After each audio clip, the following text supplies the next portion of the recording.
Muito boa noite, bem-vindos à emissão especial do Ensaio Geral.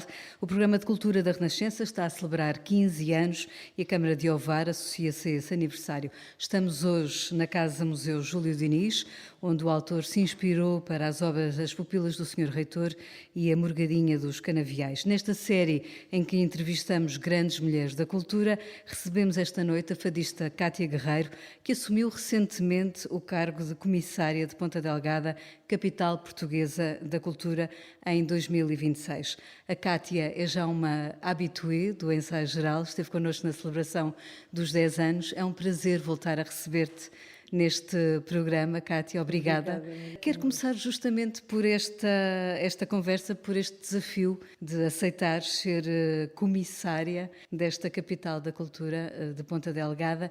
Como é pensar e desenvolver a programação de uma capital portuguesa da cultura? É um enorme desafio, naturalmente, para qualquer artista poder ter a oportunidade de pegar num desafio destes. É muito honroso, em primeiro lugar, mas também é pôr ao serviço toda a experiência que nós vamos acumulando ao longo de anos, de contactos, de paixões pelas diversas áreas, porque apesar de eu ser fadista, sou naturalmente uma mulher atenta, curiosa e procuro estar por dentro daquilo que se passa a nível da cultura. Uma carta branca, digamos assim, para programar. Recebi uma carta branca para programar. Este convite acontece de uma forma muito inesperada para mim, mas algo pensada por parte do Sr. Presidente da Câmara Municipal de Ponta Delgada, porque é uma grande oportunidade para Ponta Delgada para se projetar na cultura, nos circuitos culturais. Também conquistar novos públicos? Naturalmente. Ponta Delgada é muito vista como um destino de lazer, de natureza, de mar, de religiosidade também. E, no fundo, Ponta Delgada precisa muito de se impor ou de se manifestar culturalmente. As 9 ilhas são todas elas diferentes entre si, com tradições, com hábitos, com costumes muito diversos, e Ponta Delgada não é exceção, o Concelho de Ponta Delgada. E foram buscar alguém que conhece bem, pois, porque viveste muitos anos, viveste grande parte da tua infância nos Eu costumo Açores. dizer que nasci fisicamente na África do Sul, mas nasci verdadeiramente nos Açores aos 11 meses de idade. Comecei a despertar-me enquanto ser vivo, não é? Com estímulos, com o andar, o falar, o ler, o escrever, criar laços. Verdadeiramente foi-me Ponta Delgada, portanto eu sinto-me verdadeiramente açoriana. Vivi lá até aos 18 anos, saí de lá para vir para Lisboa estudar e, portanto, todas as minhas raízes estão lá.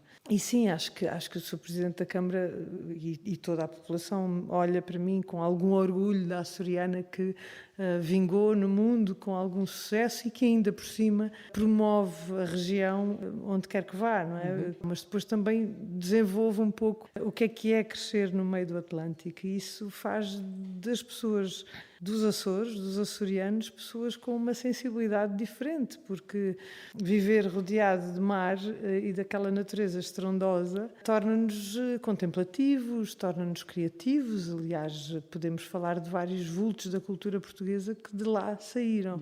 Podemos falar de Natália Correia, podemos falar de Vitorino Nemésio, Antero de Quental e tantos outros, não é? Teófilo Braga, Presidente da República. Portanto, podemos falar de muitas figuras que saem de lá por serem verdadeiramente figuras muito inspiradas, não é? E inspiradoras. Este ano é Aveiro, que é a capital portuguesa da cultura, aqui mesmo perto também. Tu há pouco, logo no início da conversa, falavas um pouco também desta missão. Tiveste como mandatária política, digamos assim, Sim. Agora estás aqui como comissária. Tu tens essa coisa da causa pública? É uma missão? Eu acho que isto vem muito da minha essência enquanto...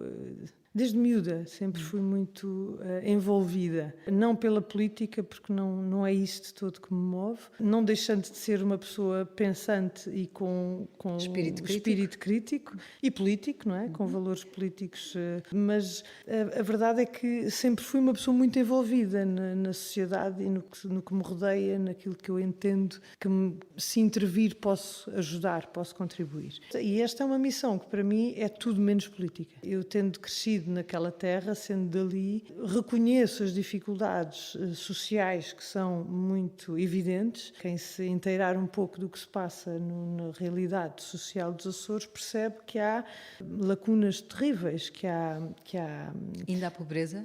há muita pobreza. Há muita pobreza, há muita miséria e hoje, não só nos Açores, como por todo lado, acentuam-se muitas diferenças, não é? E quanto mais diferenças há, menos acesso os mais desfavorecidos têm a tudo aquilo que nós, privilegiados, temos a possibilidade de apreciar, de viver, de sentir. E, no fundo, foi um pouco isso que me moveu. Foi eu poder, através de um projeto cultural, ajudar a transformar. E até que ponto falavas desse lado contemplativo do açoriano? Até que ponto é que esse magnetismo dos Açores influenciam depois a tua arte, que é o fado? Os Açores também te dão alma portuguesa para o teu fado? Eu acho que sou fadista porque sou açoriana, não porque vivi em Lisboa. Eu acabei de chegar dos Açores e, portanto, tive a experiência de poder levar um grupo de cantoras extraordinárias com quem estive a fazer um espetáculo em Ponta Delgada de homenagem a Natália Correia, e elas quiseram ir ver a casa onde eu cresci. E quando me deparei diante da casa, lembrei-me do terraço que tinha no meu quarto. Todos os dias abria a porta e tinha o mar diante dos meus olhos, com aquele mar profundo, que um azul profundo, muito profundo, e com o ponto mais alto da ilha diante dos meus olhos. E eu passava horas e horas a contemplar aquele mar e aquele Pico da Barrosa. E ali eu viajava muito, navegava muito nas minhas emoções, nas minhas sensações, e na verdade acho que toda a sensibilidade artística que eu tenho vem desses meus momentos. Do me envolver também nas tradições regionais.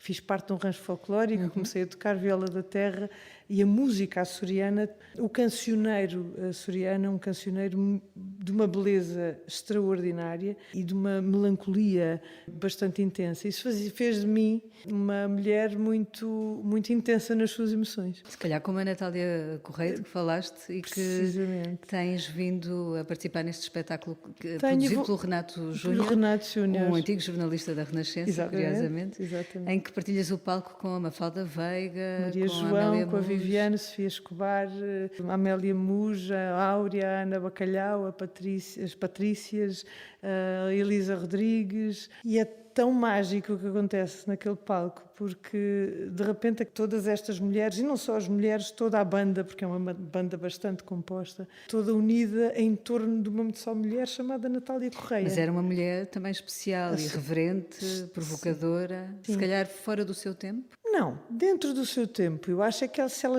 voltasse cá hoje, voltaria a estar dentro do seu tempo e a ser ainda mais irreverente do que era, ainda mais afirmativa, ainda mais desafiante. O que aconteceu agora em Ponta Delgada com este concerto é muito interessante e que vem ao encontro daquilo que estávamos a falar da açorianidade, que foi ali, em São Miguel, em Ponta Delgada. Depois, naturalmente, que elas acabaram por assumir que eu era a cicerone delas, e eu fiz isso com muito gosto. Depois daquele concerto, elas terem descodificado muita da poesia da Natália por estarem ali, por eu lhes ter mostrado muitas coisas que precisavam de conhecer para descodificarem a poesia da Natália. Para a cantarem melhor, se calhar? Para a cantarem de outra com forma. Mais alma. Com mais alma. De uma forma mais inteira. No meio disto tudo, onde é que apareceu em ti a fadista? Foi aparecendo, eu quando fui nos Açores, precisamente, já há um bocadinho a viver as emoções intensas que eu vivia e que no fundo eu tentava esconder por achar que era um pouco estranho sentir tanta coisa e de forma tão profunda, que escondia.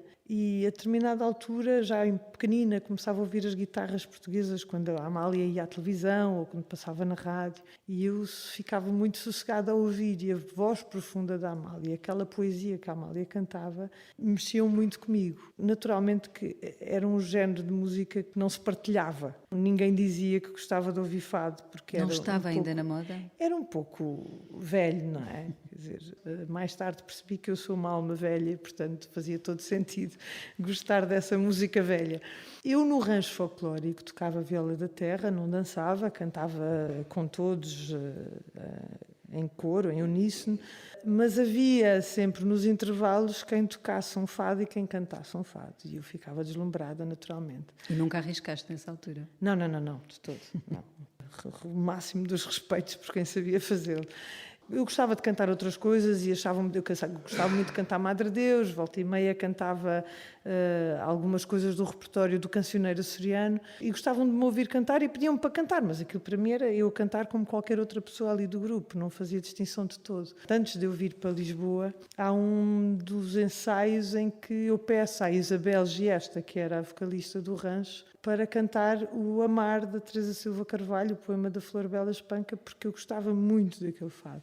E ela começou a cantar e eu estava a cantar lá muito baixinho, ela deixou-me a cantar sozinha, foi a primeira vez que eu cantei um fado. E sobreviveste, e aqui estás. Sobrevivi, com uma data de discos nunca, editados. sim, é verdade, mas nunca a achar que iria fazer alguma coisa com isso. Só começo a cantar e a casas de fado com amigos na faculdade, já em Lisboa. Quando e aí, estudavas sim, medicina? Quando estudava medicina, íamos a umas casas de fado de vez em quando, porque havia alguns, e isso dava-me alguma satisfação a ver alguns colegas que gostavam de fado como eu. Já não me sentia tão estranha, não é? E eles desafiavam-me para cantar. Eu cantava com alguma timidez, naturalmente, mas de forma descomprometida. Até que numa dessas vezes fui apanhada a cantar, porque quem percebia um bocadinho do assunto e achou que eu devia Tinha ser levada jeito. a sério. Eu é que não levava a sério de todo. E no meio disto tudo, a medicina foi ficando para trás. Terminado o curso, eu comecei a exercer medicina e a cantar em simultâneo, não é? Eu a cantar mais profissionalmente em simultâneo. E exerci durante 12 anos. Tens um último disco, mistura exatamente 3 homens, 3 produtores, no fundo, que foram trabalhando contigo, mas que são nomes grandes da música portuguesa, o Tiago Betancourt, o José Mário Branco e o Pedro Castro, que ainda te acompanha também Sim. na guitarra. Que alma é que tem este disco? Porque é um disco que é um livro também. Este disco, na verdade, é a mistura de todas as almas, exatamente por isso é que se chama Mistura. O poema que dá título ao álbum é da autoria da Maria Luísa Batista, que eu conheceste conheço, muito sim, bem, sim. conhecemos, e que escreveu este poema falando da mistura de almas que todos nós trazemos por dentro, não é? Que ora são brilhantes, ora mais baças, podem ser alegres ou tristes, mas no fundo todas essas almas fazem parte de uma alma só, não é? São a que compõem a nossa alma inteira. No fundo acaba por ser um bocadinho o espelho do que é este disco, que é uma mistura de muitas almas que fazem parte da minha vida artística, e eu aqui quis mesmo reunir muitas almas que me inspiram e que me têm acompanhado. O José Mário Branco, uma das almas maiores, o meu mestrinho, a Manuela de Freitas, o Hélder Motinho, o João Monge, o Zeca Medeiros, o meu conterrâneo querido, o Tiago Betancourt, a Maria Luísa Batista. Como autores tenho os fados tradicionais, naturalmente. Aliás, tu nas letras continuas a gostar muito da poesia portuguesa, é uma espécie de chão do teu fado, mas também vais buscar poetas mais novos, o Pedro Sim. Rapola, que está neste disco Mistura, não é? Gostas de trazer a língua portuguesa no seu esplendor para o fado? Sem dúvida, eu acho que, para já, porque a poesia, eu apaixonei-me pela poesia desde muito cedo, não é? Essencialmente os meus livros de cabeceira eram poesia, não é? Mais do que romances, eu gosto muito de ler romances, mas quando vou em viagem. Poesia é um livro que está ali que eu, antes de me deitar, posso pegar e ler 2 poemas. Se me apetecer, leio o livro inteiro.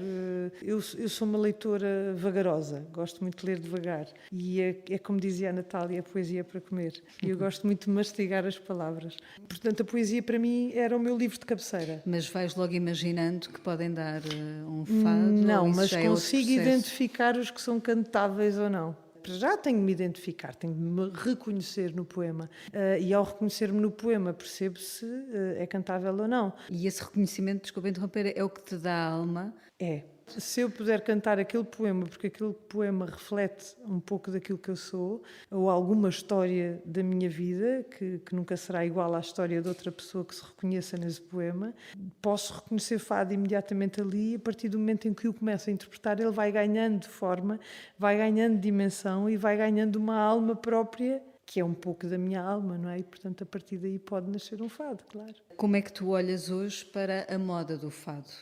Porque o fado, depois de ter sido classificado pela Unesco, foi ganhando outros caminhos. Como é que tu olhas hoje para o facto de haver quem prefira lhe dar uma roupagem mais contemporânea?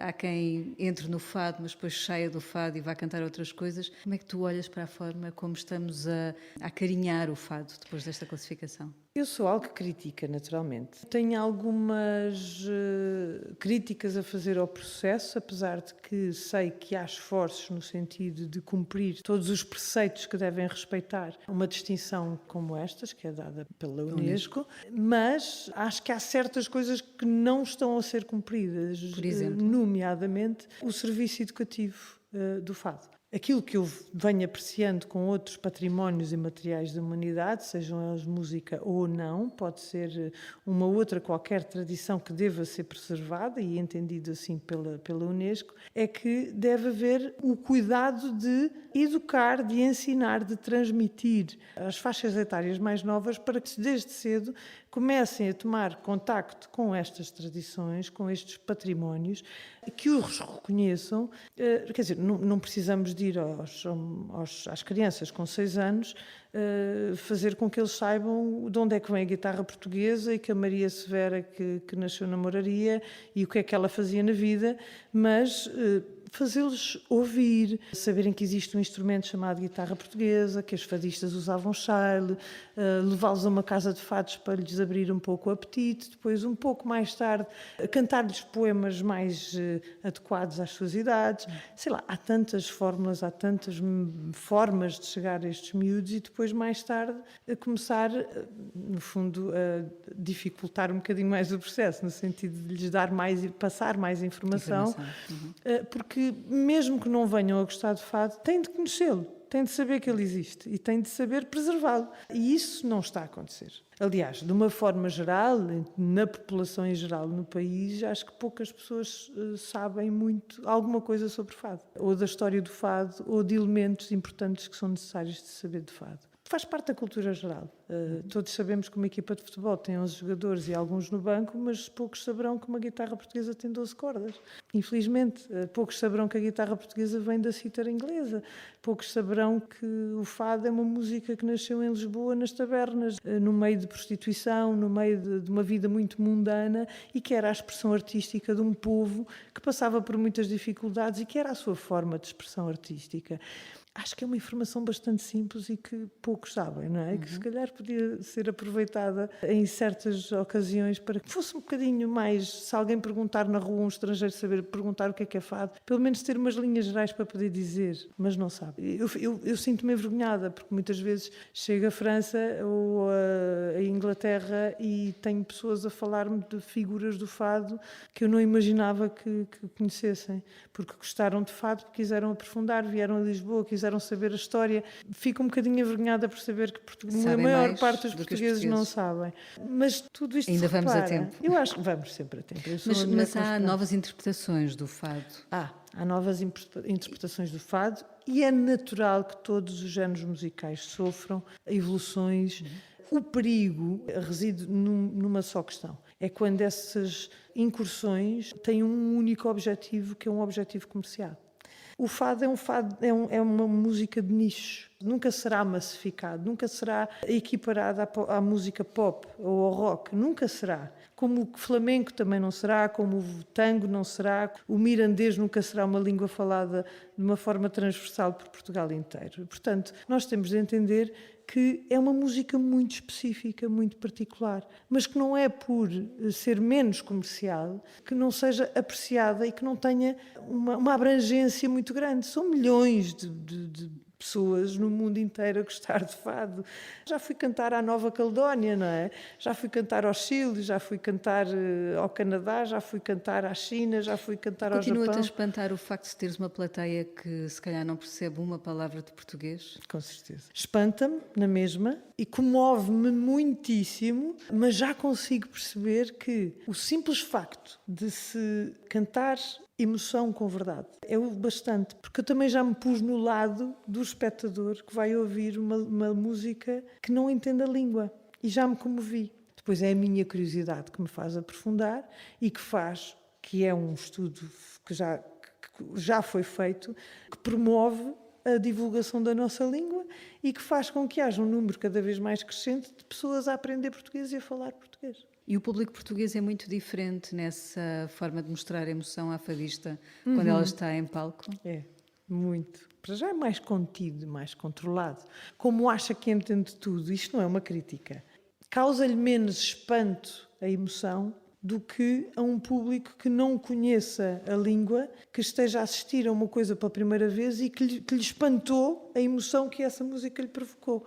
E, portanto, a sua expressão, a sua manifestação é logo por si muito entusiasta e muito calorosa. Não quero com isto dizer que o público português não seja caloroso, que é, e bastante. E então aqui para os lados do Norte, mais ainda. Mais ainda. Deixa-me também perguntar-te como é que tu olhas hoje para o fenómeno do consumo de música, porque também mudou muito nos últimos tempos. As pessoas deixaram praticamente de comprar discos, os festivais também começam, se calhar, a ir menos.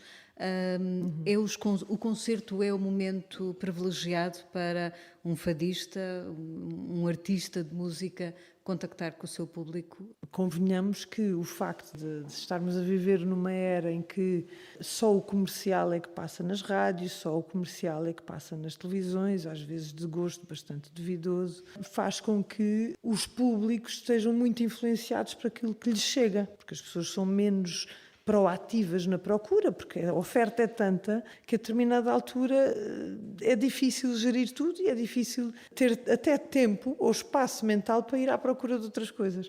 E, portanto, o fado claramente está em grande desvantagem.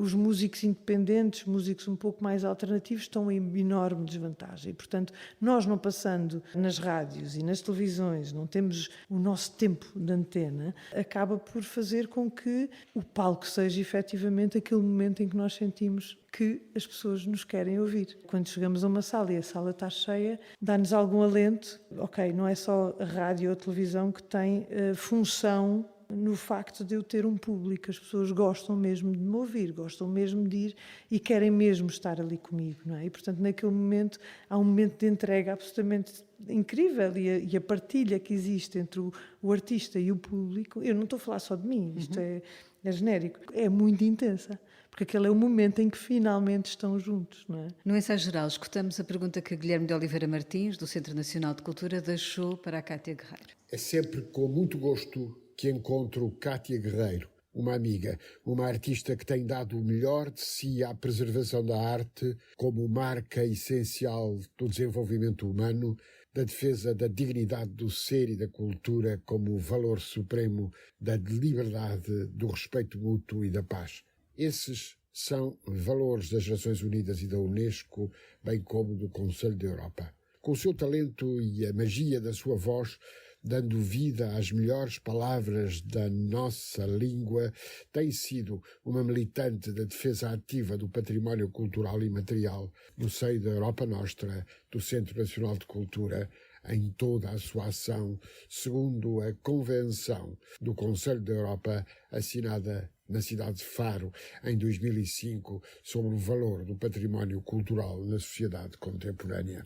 E a minha pergunta para Cátia Guerreiro tem a ver com o modo como considera que devemos levar aos mais jovens e à sociedade em geral, através da educação e do associativismo cultural, a defesa da aprendizagem pela cultura e pela arte como tomada de consciência da importância da sensibilidade e do diálogo entre as diferentes manifestações artísticas e as várias culturas, enquanto fatores de respeito mútuo, de paz e de dignidade humana. Cátia Guerreiro. Até me comove isto tudo, não é? Porque tenho uma imensa amizade pelo professor Guilherme Oliveira Martins. Aliás, foi ele quem me transmitiu esse estudo sobre a língua portuguesa falada no mundo.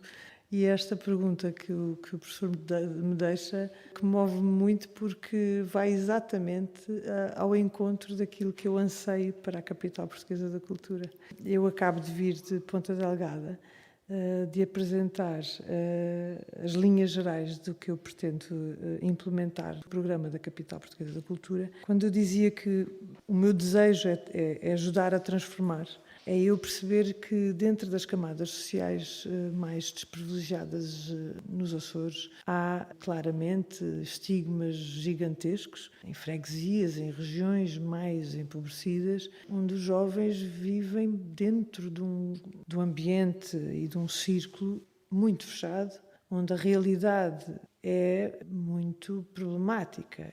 Vivem dentro de casas onde gerações e gerações vivem de subsídios de desemprego, subsídio à dependência é um assunto muito complicado nos Açores, dos rendimentos sociais de inserção e que tornaram-se um ciclo vicioso nessas famílias e nesses círculos sociais, onde as crianças aquilo que veem é isto chega.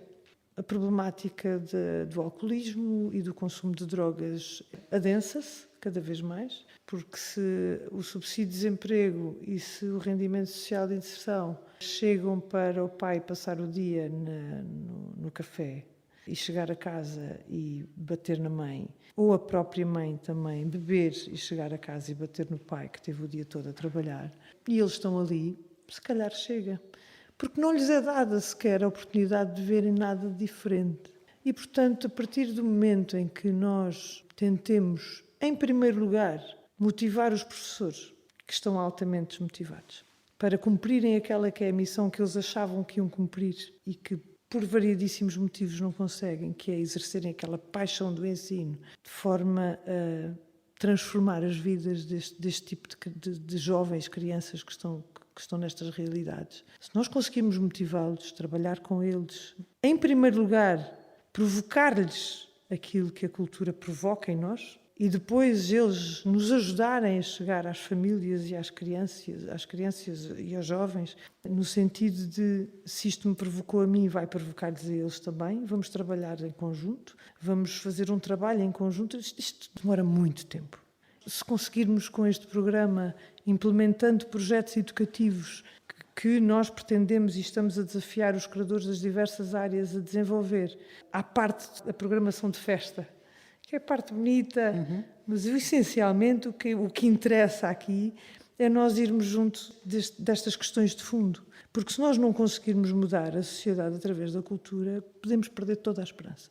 Toda a esperança. E é preciso pôr uma semente. Muitas sementes, porque se calhar dessas sementes todas há um fruto que sai.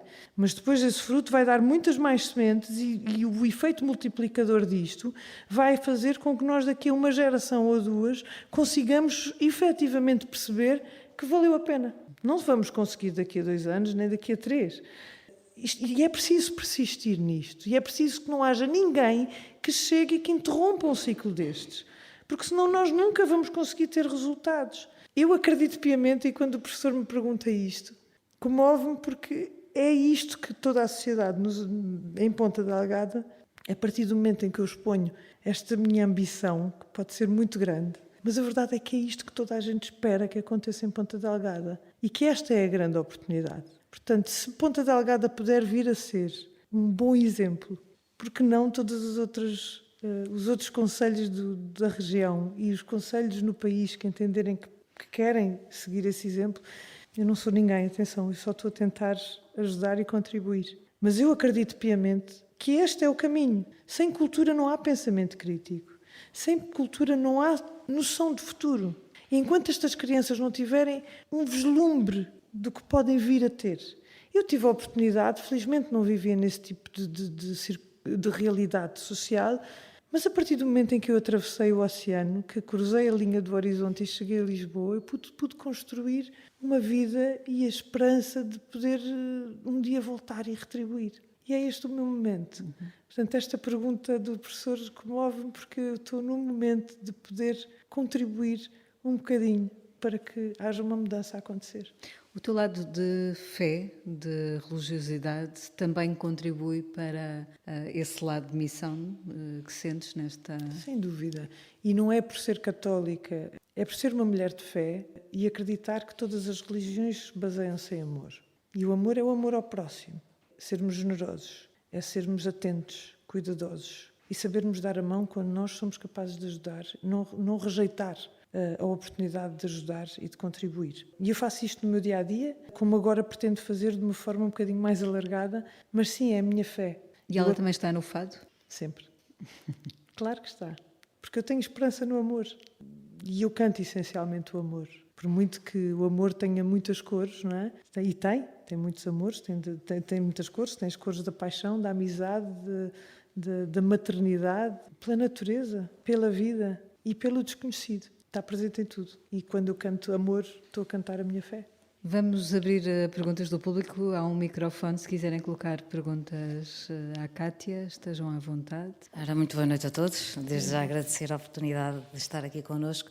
E a minha pergunta vai neste sentido. Atendendo desde logo ao facto de ser fadista e mais ainda ao passado, ao background que tem, de tanta contemplação, o carinho, o amor e o respeito que tem pela palavra, parece-me a mim quase que obrigatório, entre aspas, o escrever. É uma realidade que apenas é desconhecida do público ou a Cátia já alguma vez? Eu quase que tenho a certeza que sim, porque desconfio muito seriamente que sim. Mas aqui para nós que ninguém nos está a ouvir. Obrigada pela sua questão, mas sim, já escrevi algumas coisas e já muito timidamente cantei e gravei, ficando sempre assim no fim dos discos para ver se passa despercebido. Acho que a coisa mais bonita que escrevi, na verdade, foi um poema que desde que a minha filha nasceu eu queria escrever e acabei por lhe escrever depois de sair de um concerto, inspirada por um concerto do Rui Veloso, e não aguentei e saí a caminho de casa, comecei a escrever um poema que no fundo era tudo aquilo que eu queria dizer à minha filha. À parte disso e de alguns poemas sim que já escrevi, também escrevi para o meu filho, mas já escrevi outras coisas, alguns poemas de amor também, mas à parte disso e fora a poesia, escrevi uns textos. O primeiro que escrevi foi ainda antes da pandemia e depois segui escrevendo textos sobre pequenas biografias de mulheres que, de uma forma ou de outra, eu me sinto ligada a elas.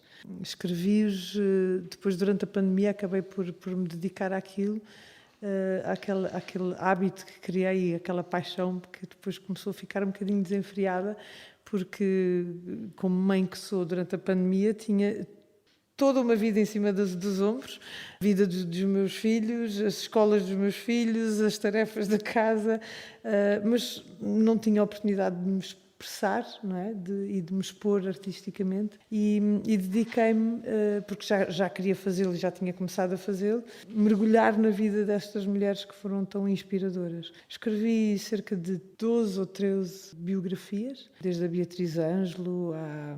Curiosamente, da Amália não escrevi, mas acho que esse seria talvez o mais difícil de todos. Natália Correia, da Ella Fitzgerald, de pessoas mais conhecidas e menos conhecidas. Atenção, não eram só mulheres, figuras da Frida Kahlo também, da Ana Aragão, da Catarina Carvalho, uma conterrânea minha. Escrevi sobre a minha avó, esse foi o primeiro. E depois interrompi no dia em que escrevi sobre mulheres que perderam filhos. Tive uma amiga que perdeu um filho num acidente que mexeu bastante comigo e aí nesse dia lembrei-me de várias mulheres que ao longo da minha vida perderam filhos e que esses momentos foram sempre muito duros e marcantes. Questionei-me sobre o que seria dessas mulheres, andei a procurá-las, cheguei a encontrar uma professora minha que tinha perdido um filho e isso foi de tal maneira perturbador que eu depois desse texto não voltei a escrever, não consegui voltar a escrever. Pode ser que recupere. Cátia Guerreiro, muito obrigada por ter Obrigada, estado Maria João, é no sempre Ensaio Geral maravilhoso. aqui em Ovar. Numa casa, esqueci-me de perguntar, tu tens algumas ligações ao Júlio Diniz? É verdade. Do lado da minha avó, a minha avó era uma prima, não sei em que grau, afastada de Júlio Diniz. Eu cheguei a estar com uma sobrinha de Júlio Diniz, que era a tia Neta, e mantemos um contacto não tão próximo com as sobrinhas netas de Júlio Diniz e tive com alguns pertences de Júlio Diniz nas minhas mãos, do lado da família da minha avó, do Porto, que pronto, entretanto, fomos cada um para as suas vidas, não eu, porque eu ando sempre a navegar. Foi assim um regresso à casa da família, Isso, à casa foi muito Museu interessante, gostei muito de Júlio estar aqui, Diniz. Muito conhecer. obrigada. O Obrigada. Ensaio Geral teve assistência técnica do José Luís Moreira. Voltamos de hoje a 8 dias à antena da rádio. Boa noite. Obrigada. Obrigada.